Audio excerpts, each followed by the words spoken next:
All right, thanks. And thanks also to the Landscapes Live team for inviting me and also continuing this great seminar series, even though our lives have largely gone back to normal. Today, I'll be presenting some work I did as a postdoc with Sean Willett, or in Sean Willett's group at ETH. And for context, this work is part of a broader interdisciplinary project that's taking many different angles to explore links between tectonics and biodiversity. So keep your eyes out for other related work coming out of these groups in the next couple of years. It's not my slide advancing.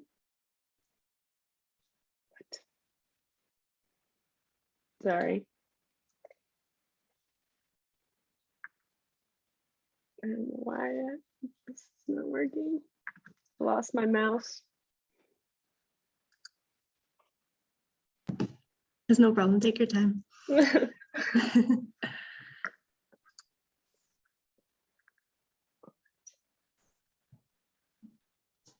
we go. Okay. Sorry, I had technical issues there. Okay, so first, I wanted to step back and go through some general observations of global biodiversity patterns and show how geoscientists can contribute to understanding these patterns. So here I'm showing species richness of vascular plants. Richness is just a count of the number of species in a fixed area. And I'll be using that term throughout the talk. So what global patterns do we see? Broadly, we see a latitudinal gradient in diversity, but there are strong outliers to this pattern. So we see a lot of variety along the equator, which is shown there in gray. But broadly, we do see higher diversity along the equator and lower away from the equator.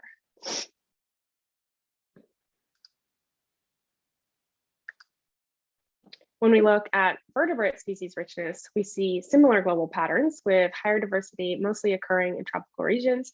But again, diversity is clearly not just a function of latitude. We see some of the same outliers, namely the Northern Andes, the south coast of Brazil, the East Africa highlands, the Himalaya and Hangguan Mountains in Southwest China. And again, we see really variable diversity even within the tropics. So here I'm showing a map of residuals from a regression against temperature, precipitation, and Wallace realms, or zoogeographic regions that are created by distinguishing relationships among vertebrates and theoretically should do a good job of explaining biodiversity. The red colors here, though, show strong positive residuals, or places where there are more species than can be described by the statistical model. And again, we see some of the same regions light up. So what is missing?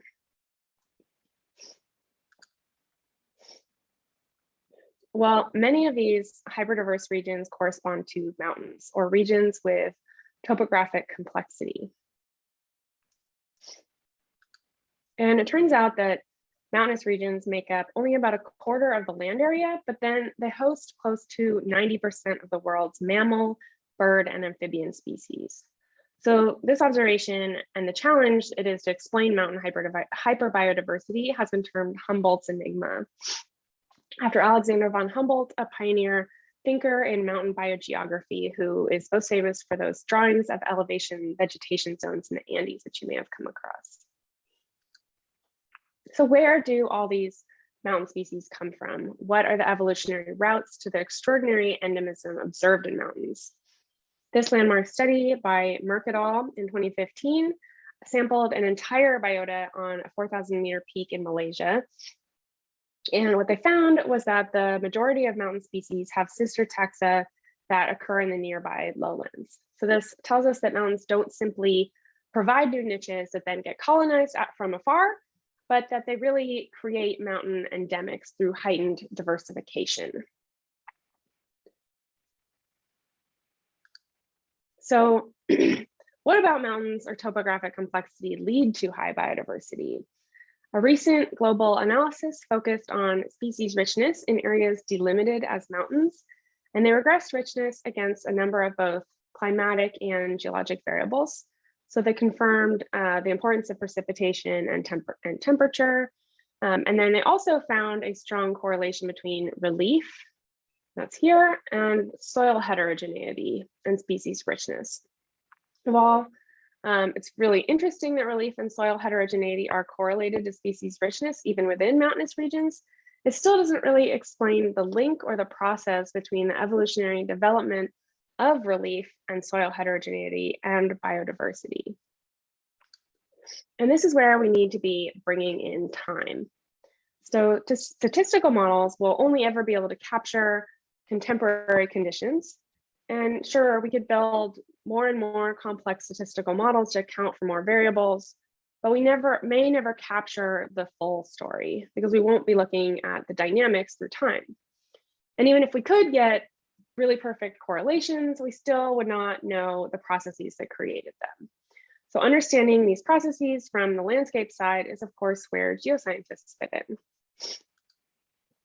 So we hypothesize that biodiversity is a consequence of creation of new habitat and fragmentation of habitat and species ranges through topographic complexity in space and time.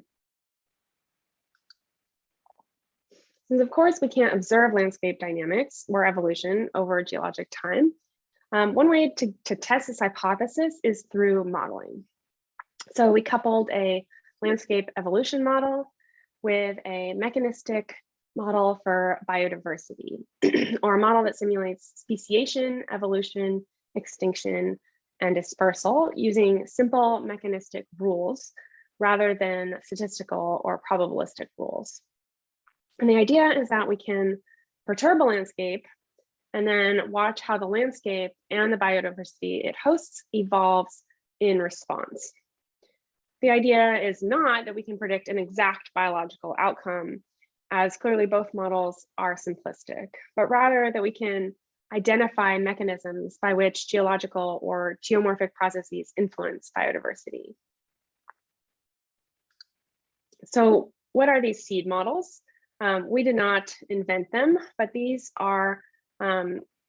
types of mechanistic models have become more popular in the last 5 or so years in landscape ecology research.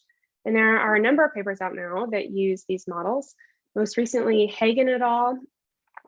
Used seed models on global tectonic reconstructions to reproduce the latitudinal diversity gradient. So you see, this is actually a simulation model that looks similar to the maps I was showing you earlier. But so we know these types of models can successfully represent ecological processes, but seed models have not yet been used extensively in conjunction with a surface process model. We use the landscape evolution model DAC as our base landscape evolution model.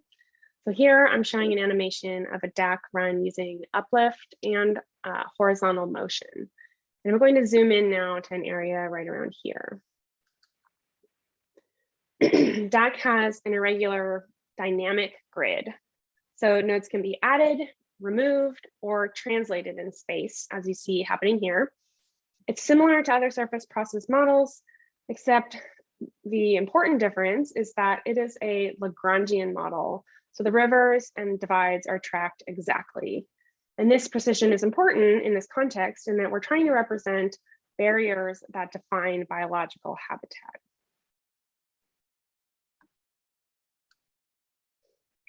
So we built the biodiversity model on top of DAC. Each node in DAC has an XY coordinate and an elevation, and in that way it's similar to other models. But DAC is unique in that every node is a channel node. So, but then every node also is associated with an analytical solution for a channel head and a divide. So we use the elevations of the nodes, the tributary channel heads, and the divides to create a complete topography on which to calculate habitat. Essentially, the surface is split into numerous small triangles, and then for each triangle, we calculate slope, aspect, and a range in elevation. Okay, so now diving a bit more into the biodiversity model. The basic model unit in DAC-Bio is a clade, or a group of species with a common ancestor, and in our case, also similar habitat characteristics.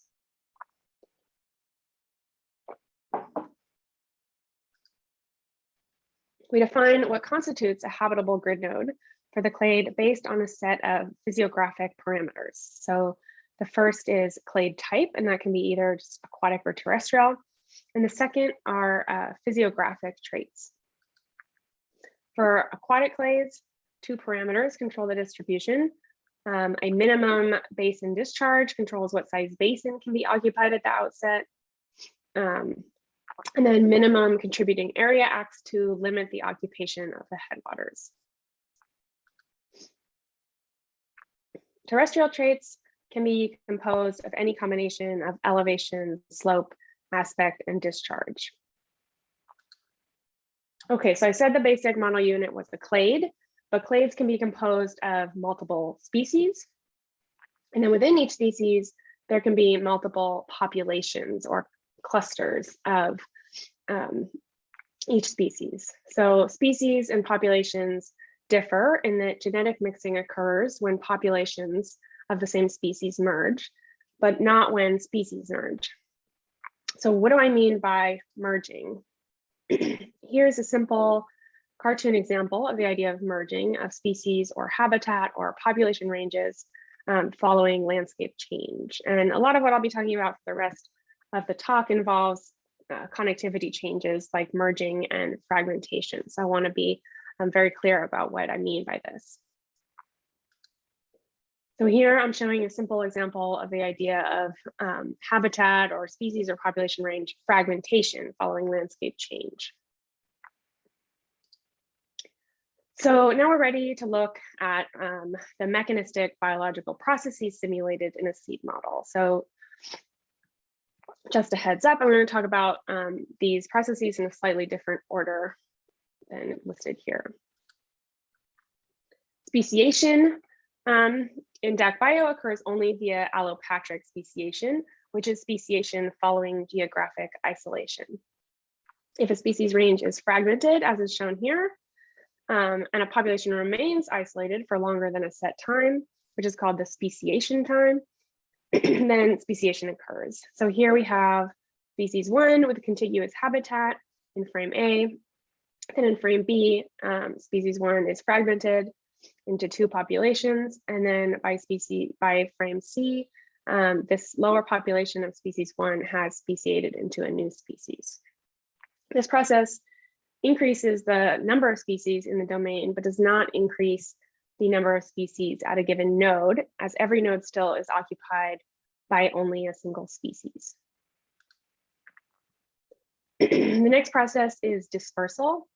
There are 2 parameters that control dispersal processes in DAC-Bio. So dispersal rate, which sets the dispersal distance, and then dispersal mobility, which controls the ability of the clade to cross physiographic barriers.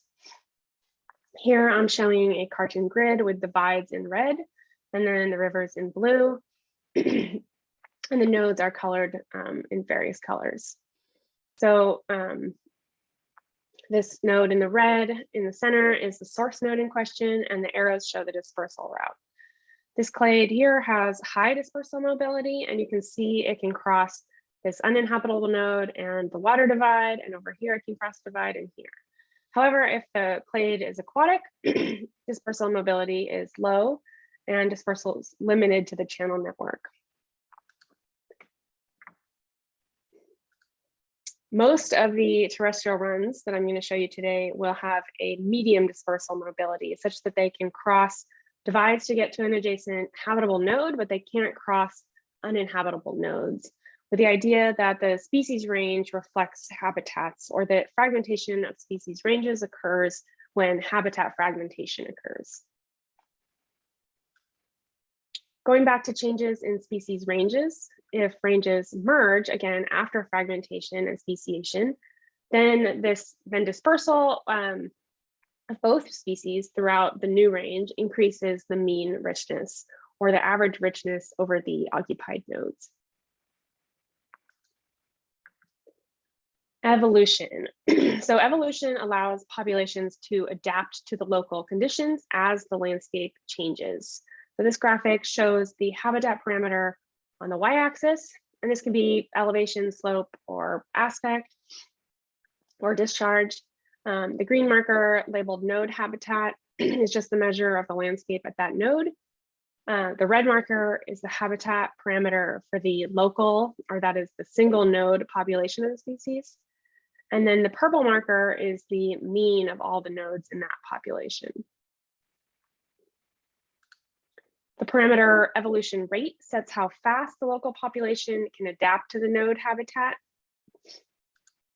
And then the parameter draw rate sets the rate at which the local single node population is pulled toward the population mean, which simulates population genetic mixing.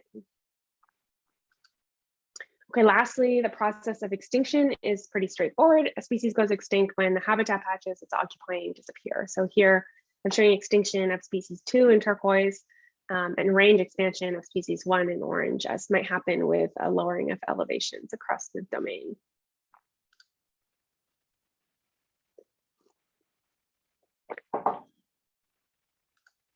Okay, to sum up the model structure, we have tectonic processes, which create a dynamic landscape.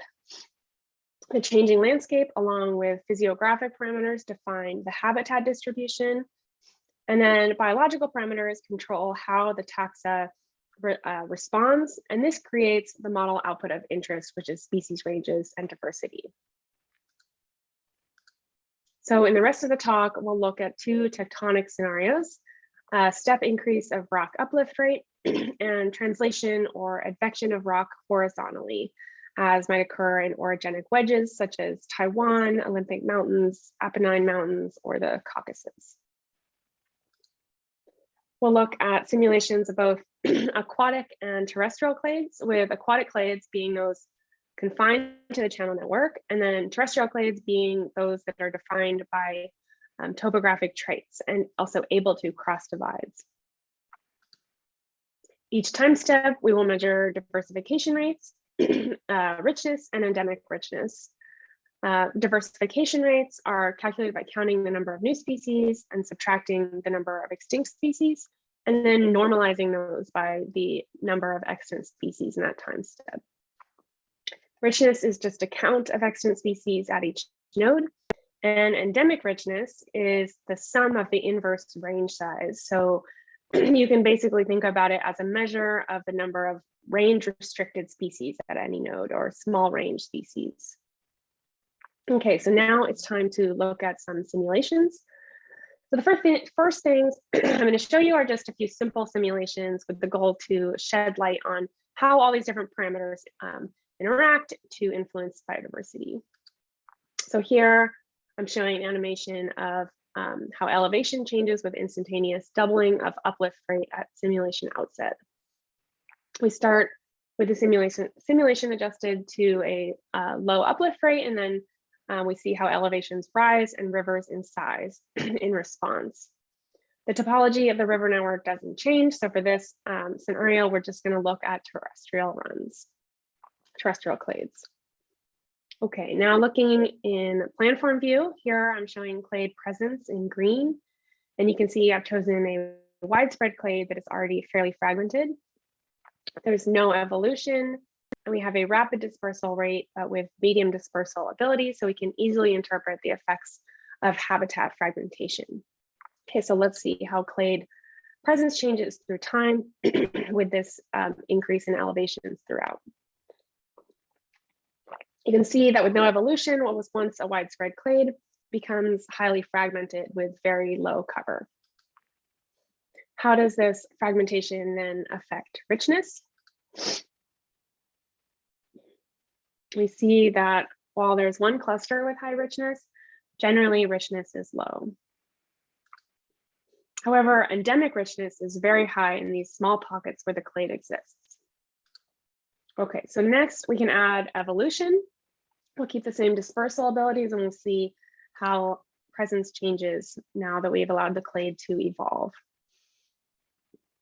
We still get some fragmentation, but to a lesser degree and much greater coverage. So with evolution, we have allowed, we can maintain a species in a mountain building scenario. Now looking at richness in the same simulation, we see similar maximum values of richness, but way more of the terrain carries those values. And unsurprisingly, given the lesser degree of fragmentation, we see much lower endemic richness. Okay, next, we'll look at a simulation with evolution again, but this time with a 50% draw to the population mean, simulating that population genetic mixing and the same dispersal. Oh no, and also we have high dispersal mobility. So now the clade can cross uninhabitable or grayish nodes. And we see almost the same degree of fragmentation we saw in the first simulation, as the draw towards the population mean really reduced the ability of the clade to evolve to the changing landscape. And this fragmentation followed by merging created very high richness in this simulation.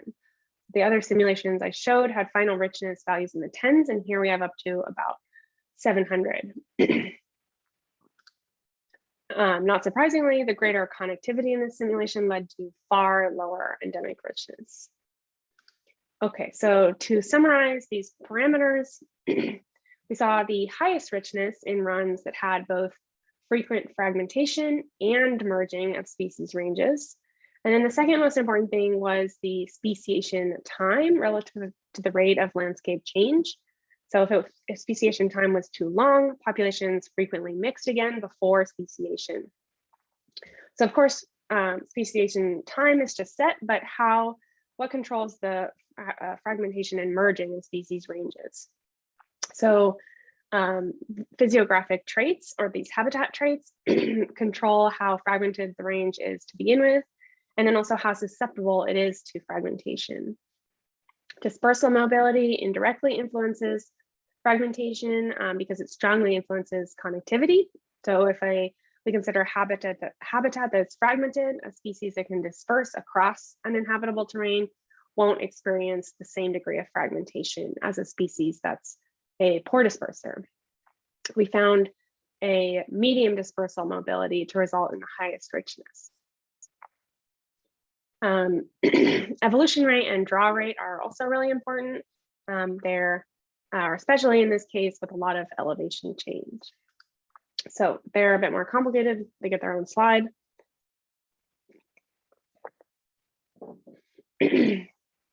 So looking now at a compilation of many runs with different draw rates and evolution rates, with evolution rates on the external x-axis and evolution draw rates on the external y-axis. The 3x3 grid on the left shows all plots of mean richness through simulation time. And the 3x3 grid on the right shows endemic richness through time. So you might think this run is amazing, this first run, it has high endemic richness and high richness, but what this isn't showing is that it has very low cover.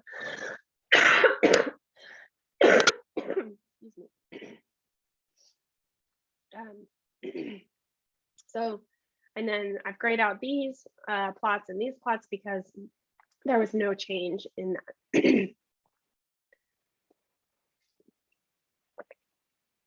Okay, the highest diversity was then seen in the runs with medium evolution rate and zero draw rate. And then the next highest was with high evolution rate and a medium draw rate.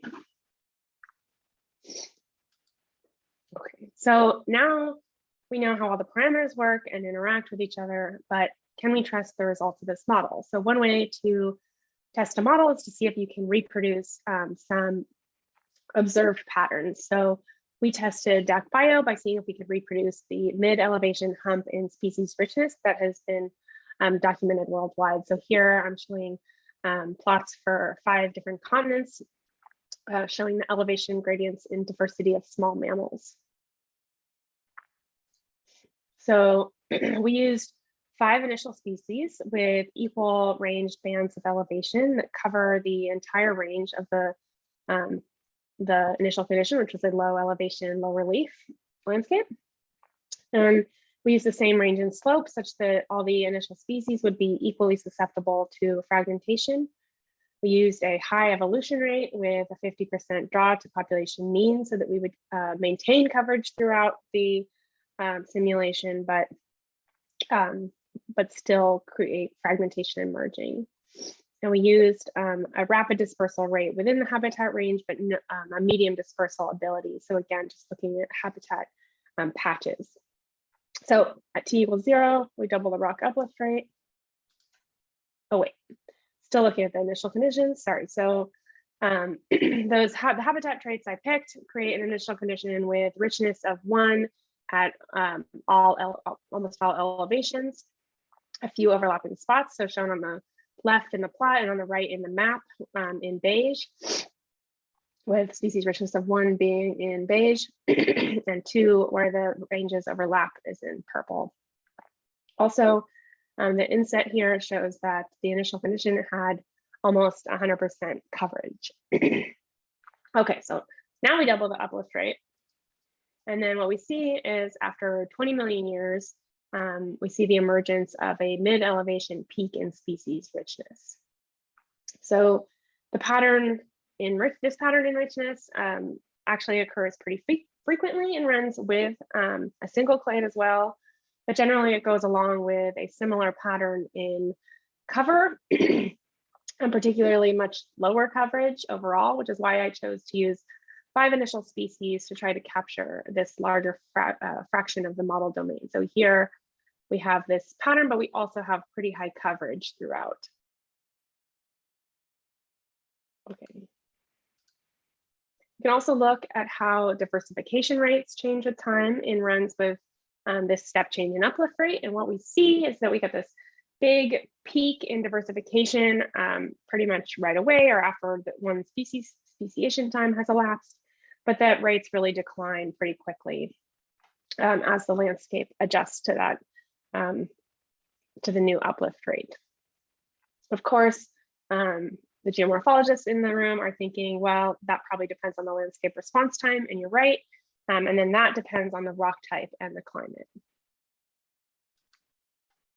So next, looking at a biological, excuse me, I have to blow my nose, I'm sorry.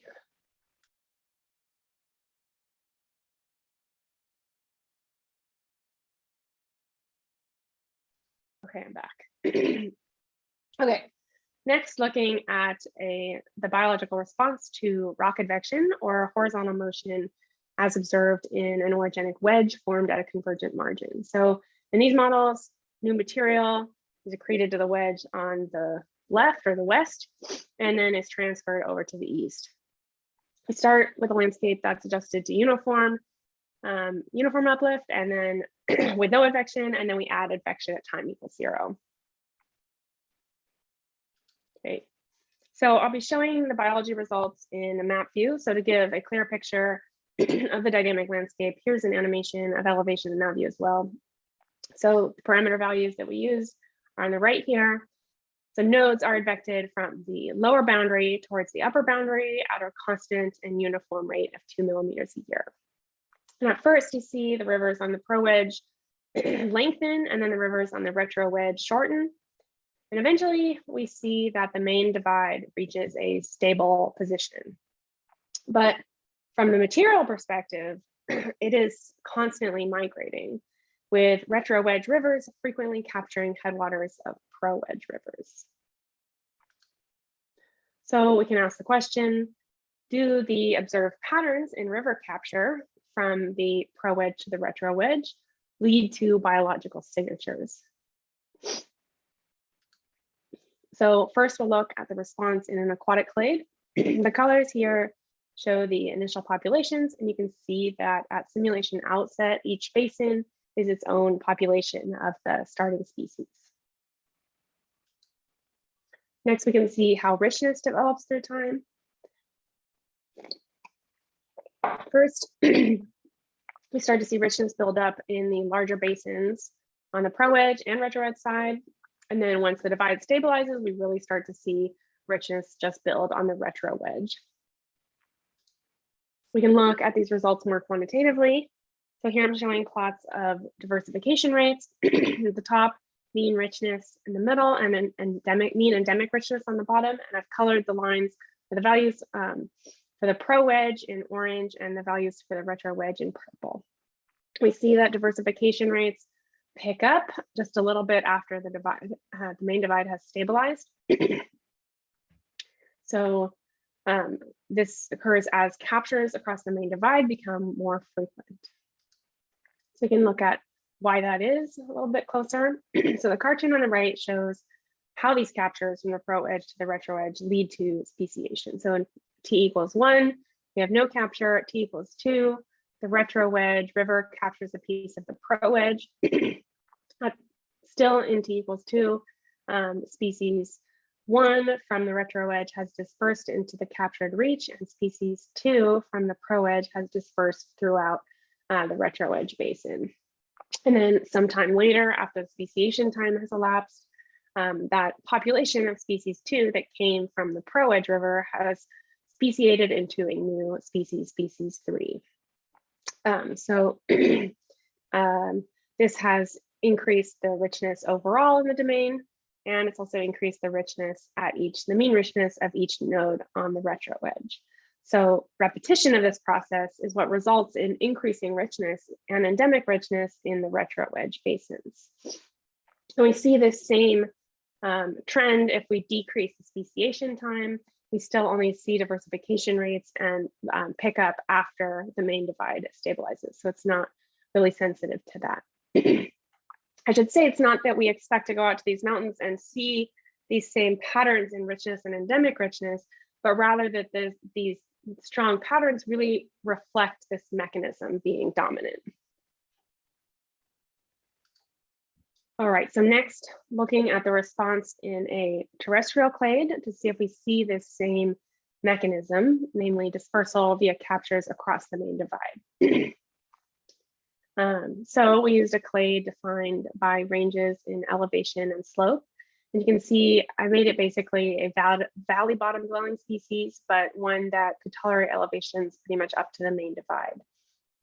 I have no evolution but rapid dispersal, but no dispersal across barriers. So again, we're just looking at these contiguous habitat patches. Okay, here looking at species richness, and we see the retro-wedge and the pro-wedge change colors at about the same time, and that richness is equal across the entire domain at the final time step. There we go.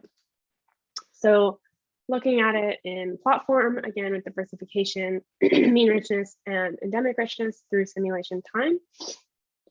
And in this case, we don't see a large change in diversification rates when the main divide stabilizes. So the effect of advection is really occurring throughout, regardless of whether the main divide is migrating in space or migrating from the material perspective. We see richness and build on both sides of the range pretty equally, suggesting there is possibly frequently a dispersal corridor across the main divide. So looking more closely at the landscape during the simulation, we see that there are some time steps where there is no dispersal corridor, and then there are also frequently time steps where there's this transient dispersal corridor across the main divide.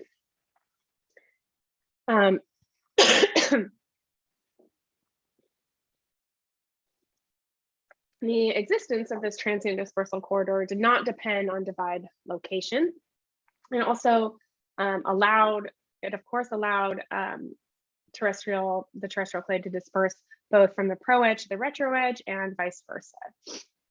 Of course, the existence of this dispersal corridor really largely depends on the clade that is simulated or the habitat traits that were chosen. So of course, an alpine species would probably remain connected throughout, and a lowland species would probably never connect over the main divide. Another observation is that although endemic richness is overall pretty low, there are these transient spikes in endemic richness on the retro-wedge side. So this suggests that there are these brief periods of isolation where populations are isolated, but then they merge and become connected, and the species disperse throughout, reducing endemic richness. So if there's this constant fragmentation and merging, why do we see such infrequent diversification?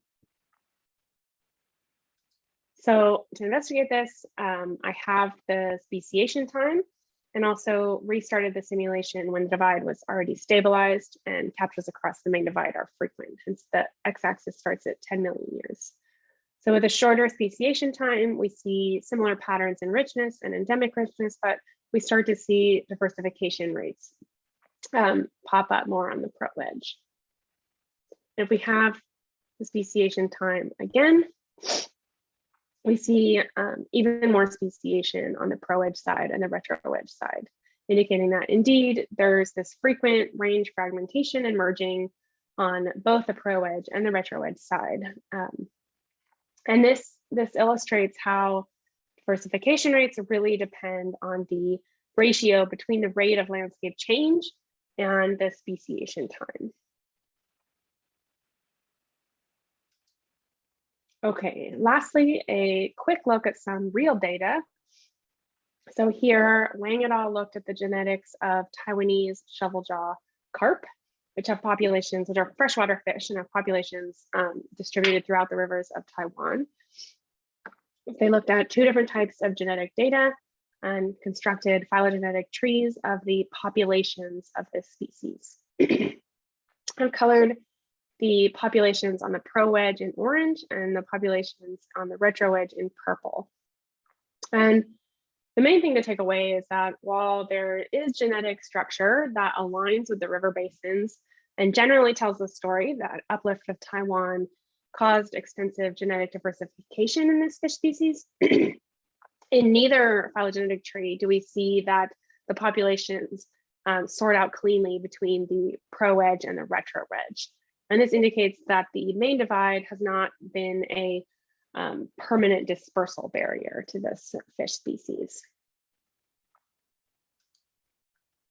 We see a similar phenomenon also in a phylogeny of a terrestrial organism, the snake earthworm, where it seems multiple retro-wedge species of earthworm have split from pro-wedge species. So just an example, this 11 here in the map split from 7 over here on this is the pro-wedge side.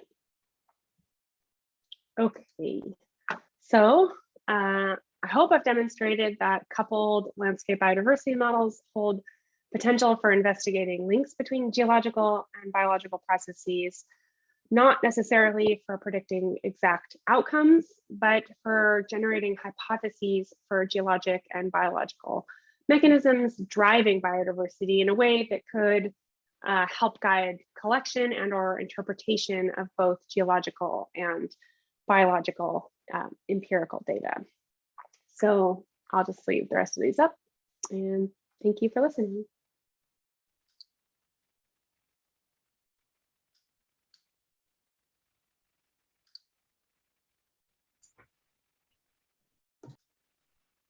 Thank you very much, Helen, for this very nice talk. It was really cool.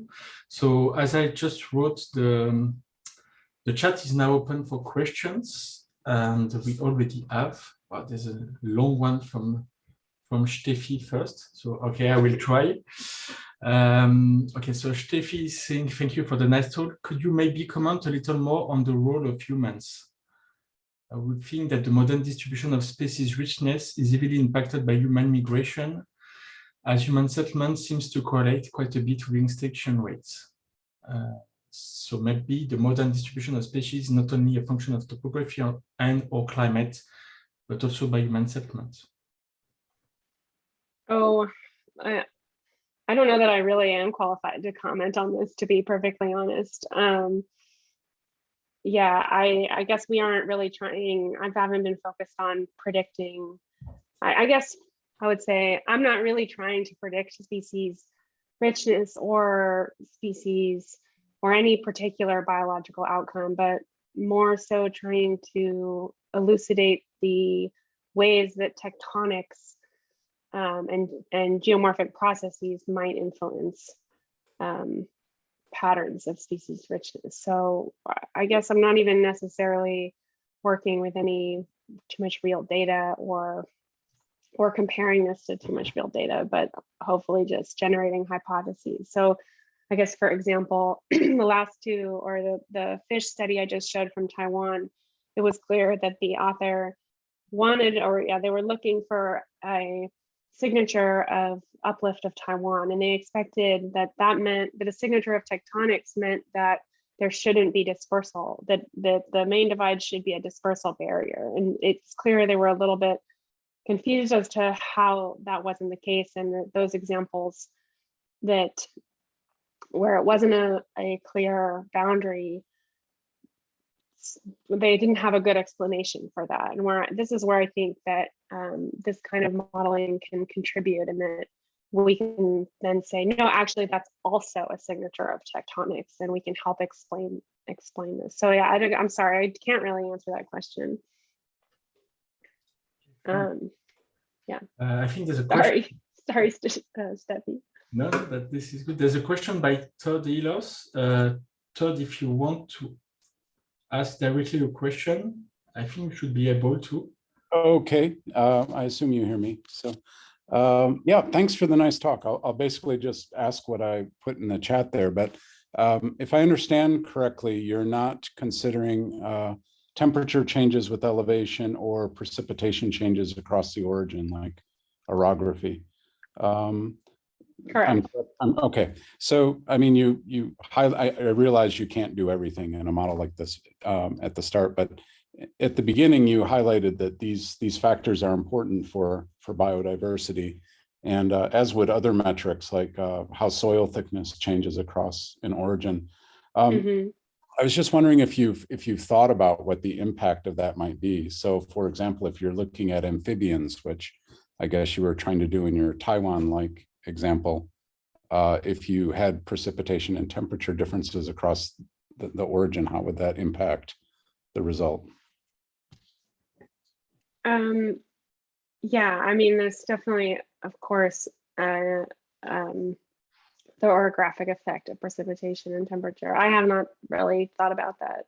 And I guess that's also goes back to not really trying to say for sure, yeah, not really trying to predict an exact outcome of richness or endemic richness. And that, I mean, there's probably a lot of processes I'm not simulating, even just from the landscape evolution side, right? I mean, there's probably massive amounts of sediment dumping into the retro-wedge rivers, mass failures, you know, that are extreme disturbances are, of course, greatly impact fish and amphibians probably. So, I mean, I would say there's a million things that I haven't, not a million, but a lot of things that I have not included that would impact the actual signatures of richness and endemic richness. And that's why I was, I guess, hoping to stress that I wouldn't expect to go out into a landscape and see those exact patterns, but it does help us interpret existing data or collect data that we can see, like, is the main divide not a dispersal barrier? You know, and think, oh, are these dispersal corridors transient? Are these blips of, these endemic species that we find, are they ephemeral? You know, I don't know. I guess I think of it more as allowing us to interpret existing data or think about ways in which we can collect data to look for tectonic signatures, but not necessarily trying to recreate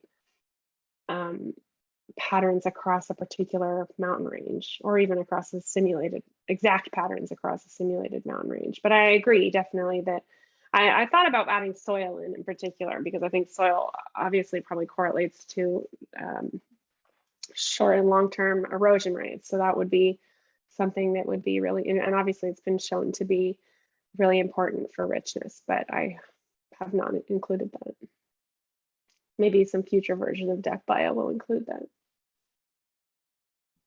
I don't know if I answered your question, Todd. So we have a comment here from Sean Willett via Xianjun Pen. And Sean says that elevation is a proxy for temperature. And then Todd comments that more that the seed-based models account for temperature differences change. So that's more in this subject. and I guess we can move on to a few more questions. And so we have a question from John Wilson, who asks, have you explored the impact of strike slip faulting? I'm really interested in that, and I initially started to explore it, but it's very complicated to simulate it. So I think it would take some modifications of DAC to be able to properly simulate the sedimentation involved in strike slip faulting. But I initially was looking at that, and there are a lot of the regions that have strike slip faulting are very biodiverse. And yeah, I think that that the results of the advection runs kind of can apply to that a little bit, and that you probably see that same translation of species and ongoing. Yeah, I mean, with advection, you basically get ongoing landscape disruption in this kind of steady way. So, because when you advect a river network, right, unless the river is perfectly aligned with the direction of advection, the tributaries inevitably break up and reform. So I think it can probably, yeah, be similar, but it would be interesting to actually simulate it. Awesome. Okay, so the next question is from Maya Stokes. And she says, Helen, great talk and great work. Have you played with any models where you make bigger river barriers to terrestrial species, as has been shown to be the case for birds in the Amazon lowlands? Curious what the capture signature would look like in that case. No, I haven't, but we've talked about it, and it would be really interesting. I haven't quite figured out how to make the bigger rivers a barrier, but yeah, it's difficult because every node is also a river, so that is a little bit tricky. But I think it could be done, but I have not done it.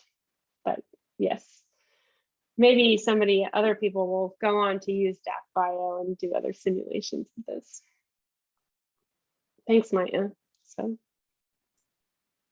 Okay, there's a next question by Pollyanna Lind saying, well done, and it has me relating to the models into the endemic species distribution of the tepuis of Venezuela, and curious about the species evolution or richness in new landscapes like volcanic islands. Yeah, hi Polly also. That would be really interesting to simulate, and yeah, I guess you probably could in DAC simulate these little tepui islands. Yeah, that would be really neat to do. I have not done anything like that, but yeah, somebody should.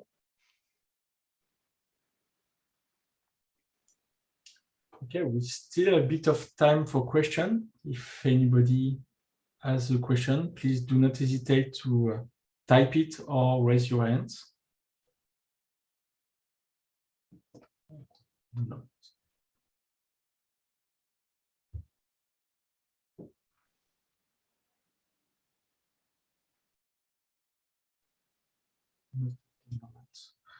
I mean, I just have one quick question. At the beginning of your talk, you also showed a kind of clear relationship between relief and species, number of species in one of the compilation. Is it something that you can reproduce in your landscape evolution models? Like if you do simulate, I mean, here you have this one to the panel F. Is it something you have tried to reproduce by like potentially putting a non-homogeneous uplift rate within your model, or is it something that you don't have looked at yet? I haven't looked at it, but that would be an interesting idea. Yeah, I mean, I could probably plot that also, but yeah, because it's interesting to see this this plot on the trend that is observed. I mean, it's also quite a big compilation. I don't know if at a local scale, at the scale of a mountain range or of a massif, if you can observe the same relationship. Okay. Yeah. Yeah, I mean, it's not really that big of a compilation. It's only 585 great samples. So yeah, I don't know if you would see the same at the same. Yeah, I guess it's relief over a 1x1 grid. I'm not sure how you'd measure. I guess you'd have to do. I don't know if it would, if the same correlation would hold true at a smaller relief and or at a smaller scale.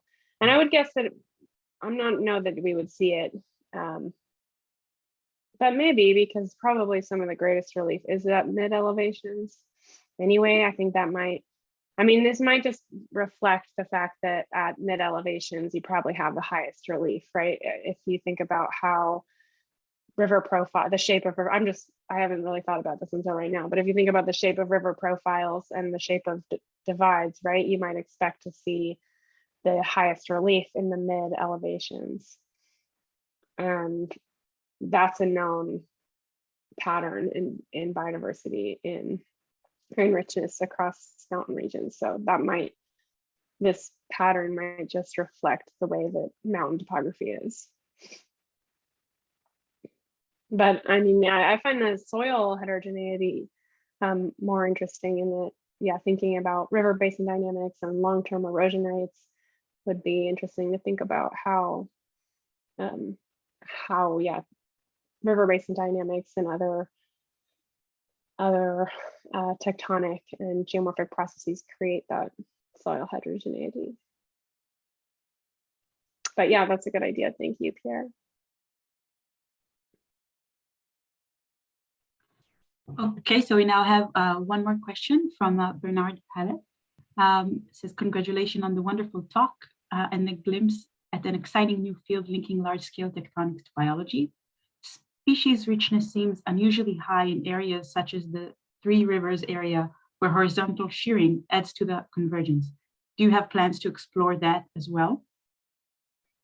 So that's actually what the large project that I'm part of, that I mentioned in the beginning, is targeting that area, the Hangguan Mountains and the extraordinary diversity there. So I myself, no, I think I've moved on now to a new position, but I hope people will use DAC-Bio to explore that as well. But there are definitely a lot of PhD students are exploring the biodiversity there through other ways, with data collection, biological data collection and geologic data collection. So yeah, there will definitely be papers looking at those areas in the next couple of years coming from our group at ETH. Yeah, thank you. Okay, any other question in the chat? Last chance for a question. If not, we have a last announcement before we close the sessions. So Rebecca just reminded me. I don't know if you want to share your screen, Rebecca, for this announcement. Final one, and then we'll say goodbye. Yeah. Cool. Yeah, we just wanted to advertise. We have a new seminar starting next week. It's a seminar aimed at kind of getting integration of New Zealand and Australia and more Pacific side of the world into the global community. So this is going to be our first and kind of trial seminar. In kind of Europe side of the world, it's probably going to be on Wednesday, the 15th. But for the Pacific, Thursday, 16th of June at 10 a.m. Sydney time is starting. We have three really great speakers. So yeah, if you can't catch it on the day, it'll be uploaded onto the website and you can watch the reruns as always. So yeah, that's the announcement, and thank you very much. Okay, thanks a lot, Rebecca, for this announcement. Many thanks, Helen, for your talk and for the interesting discussion. It's really new, I think, for me and for also many others, this new combination of biodiversity and tectonics landscapes, and this is really exciting. And thanks to everybody for attending. Don't miss the last seminar next week if you can attend. And otherwise, I hope to see you again next semester. And I will close now the registration.